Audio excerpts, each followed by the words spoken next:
আসসালামু আলাইকুম রহমতুল্লাহি ওয়া বারাকাতু। আমাদের আগে শেখা হয়ে গেছে যে জাবারযুক্ত 3 অক্ষরের উদাহরণ। তো আজকে একটু শিখে নেব, এরপর ইনশাল্লাহ জের উদাহরণে চলে যাব। আইন, দেখি। আইন, দাল, দাল। আইন জবর লা, আইন জবর লা, দাল জবর দা।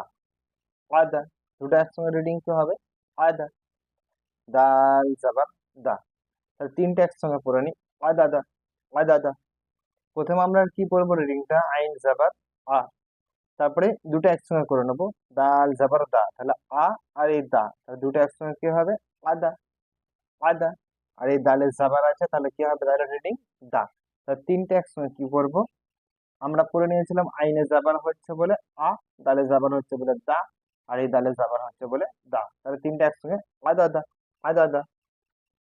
এরকম ভাবে আমরা পড়লে আমাদের রিডিং পড়াটা খুব সহজ হয়ে উঠবে। আর একটা জিনিস মনে রাখবেন, একবার বানান করে নেবো, তারপরে 4-5 বার করে রিডিং পড়লে আমাদের সুবিধা হবে কি, যে আগামীতে যে ওই অক্ষরগুলো আমাদের চোখের সামনে এসে গেলে আমরা রিডিংটা পড়ে নিতে পারবো। আয় দাদা, আয় দাদা।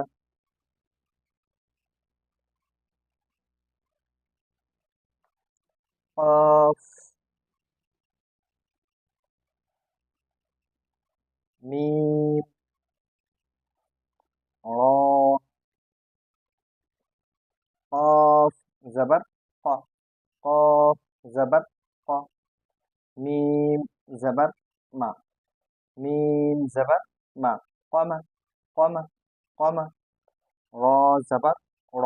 তাহলে তিনটে একসঙ্গে রিডিং কি হবে? কমার, কমার, কমার, কমার। কফ জবর ক, মিম জবর মা, কমা, কমা। র জবর র, কমার, কমার।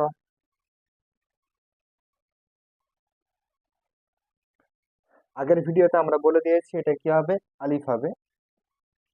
কারণ কি? সর্বদা খালি থাকলে কি হবে? আলিফ।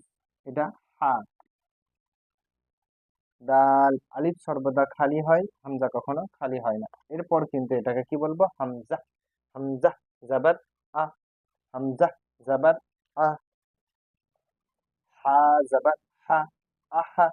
দাল জবর দা, আহাদা, আহাদা, আহাদা, আহাদা। দাল, খ, লাম। দাল জবর দা, খ জবর খ, দা খ। লাম জবর লা, দাখলা, দাখলা, দাখলা।